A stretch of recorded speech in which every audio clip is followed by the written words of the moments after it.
how much do you love yourself?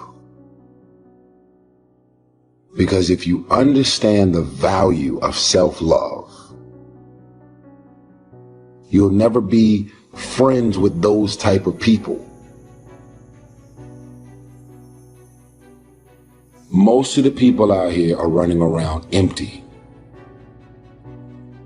They have no sense of self, no sense of self-love. When I say self-love, it has nothing to do with celebrity, money, materialistic things, and all of the things that your negative mind could probably go to. It has nothing to do with self-love. It has nothing to do with looks, nothing to do with cars and any of the superficial things that one would assume that could make you love yourself even more. It's a matter of knowing your value. It's a matter of you saying, I don't have to be around these people in these type of environments and situations in order for me to finally see the value in myself. I love me independent of you loving me. I believe in me. I know my self-worth. I am here and I have a purpose. There is no value in having wisdom, knowledge, insight, spirituality, love. Every day I am a work in progress.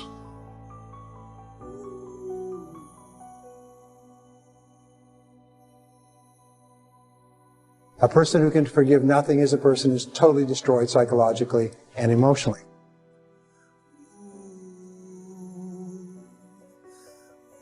Forgive your parents. Forgive any relationship that you ever had that didn't work out. Forgive everyone else in your life that has ever hurt you in any way. Forgive yourself.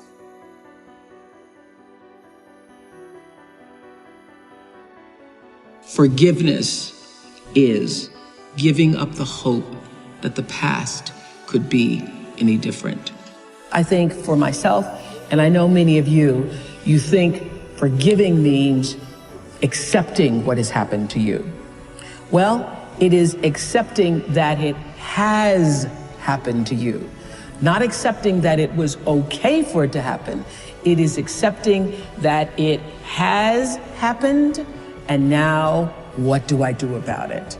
Forgiving is giving up the hope, not holding on, hoping, wishing that it could have been any other way than it actually was.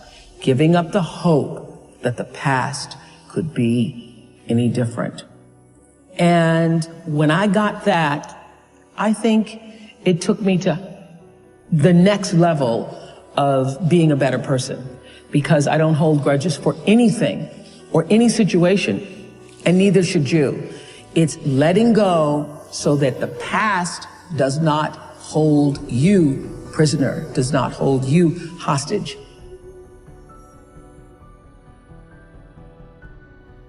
See, life is cyclic.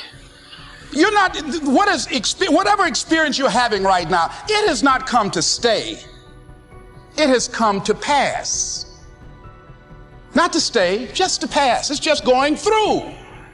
The biggest challenge is to know what's happening. This is a part of this thing we call life. This too shall pass.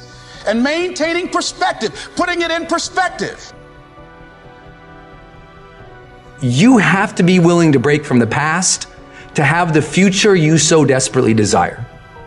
You have to have the courage to allow yourself to honor the past as it was, to forgive those who need to be forgiven, to forgive yourself, and to acknowledge that everything led you to this point now.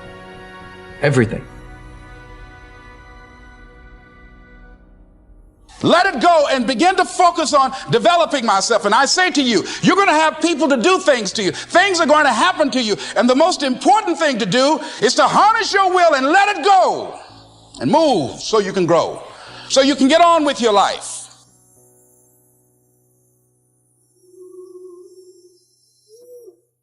It doesn't matter about what happens to you. What matters is, what are you going to do about it? What are you going to do now, Les? But if you want to begin to move into your own personal greatness, If you want to begin to really enjoy a happy, successful, healthy life, you've got to be willing to go against the tide. You've got to be willing to harness your will. So as you're in the process of reinventing your life, write a description of the kind of person that you want to be. What are the things that you must overcome? What qualities about your personality you know that you're going to have to change because those particular characteristics are liabilities to you? What are your assets? What are your strong points? Look at and evaluating yourself to make that determination. Other thing is that in order to get out of a rut, we need some coaching. Find some trusted critics. People that you know care about you and love you. So there's some things that keeps us from growing and getting out of ruts. Number one, we identify with feedback. We take it personal when someone wants to give us some feedback on where we are falling short and tell us about our blind spots. We want to have everything being positive about us. We're not perfect. It hurts. I have a friend who's a trusted critic. I don't like him, but I love him. He doesn't tell me the things I want to hear. He tells me what I need to hear so I can grow. It hurts. It hurts when he put me on the hot seat. I can't stand it. But that's the only way that I can grow. And I'm glad that he loves me enough to risk our friendship to tell me what I need to hear, not what I want to hear.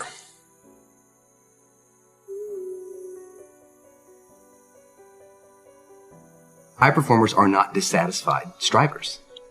They're not. They're happy. High performers are happier than their peers. We all believe that to get the top, it's going to be lonely at the top, and we all believe you have to grind and kill yourself to get there. Yeah. And that's completely wrong, and the data proves it worldwide, which is, I think, just overcoming a lot of people's biases about how you work today, because right now, especially today, like, you know, grind on social media is so popular. Or hustle. Or hustle. And by the way, none of the top 15% of high performers worldwide identify with those words. They literally don't. We asked them, we did a whole keyword analysis. Yep. This was actually pretty cool. And high performers explicitly say, these are the 3 driving feelings. If we said there was a high performance state, it's driven from these 3 things. Number 1, full engagement. Yes. Number 2, joy. Yes. And number 3, confidence. Yes. That's what they relate with, okay? That's where it's coming from. It's a joyous journey, not a dissatisfied one. And I have this conversation in the book because I kind of maybe frame it this way. Each of these chapters opens with a vignette of somebody I worked with or a situation that I was in that demonstrated high performance. In this particular situation, I'm walking on a stage, thousands of people, after a very famous musician was out there and was telling the audience that that person's secret to success, remember, thousands of people, their secret to that person, their whole speech, their secret to success was never settle. Never settle. Nothing is enough. Never settle. And never be satisfied. Never be satisfied. Always demand more. And I'm like, oh, my second slide, which was gonna be on Jumbotrons in like 80-point text, was strive satisfied. And I'm like, oh, I'm gonna have to dispel this for all these thousands of people. I was totally freaked out. Yeah. But what I had to explain to people was not only the data, but it's this.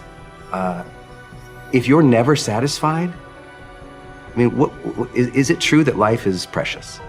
If it's true that life is precious, and you could be gone tomorrow, do you really want to think, you know what, I just never felt fulfilled? I never allowed myself to have a moment of credit. I never allowed myself to have a moment of peace. I never allowed myself to look at that and say, good job. That's not the way to live life. I think just at a spiritual level, it's a bad move. And this book doesn't really go into a lot of that. It's more about the science and the heart stuff. But I think it's really important that people realize your job is to strive satisfied. And if you strive satisfied more often, you will be more of a high performer. And if you never give yourself credit, you're always beating up on yourself, you're always thinking that's not perfect enough, then what's gonna happen? Dissatisfied people burn out and they quit more often than satisfied strivers. So take joy in the moment, engage with what you're doing, allow credit and satisfaction and joy to come in. You can always be improving. Of course. But be improving joyfully. Yes. And if you're improving joyfully, then you're learning, you feel curious, you feel engaged, the joy is there, you'll get more confident because you're like, I'm gonna learn through this anyway, this is gonna be great. Because you know, this thing is all over social media right now, like, you know, grind, work, whatever. And I'm like, it's popular, and I see why that happens, and I see why it's catchy. It's just not scientifically valid.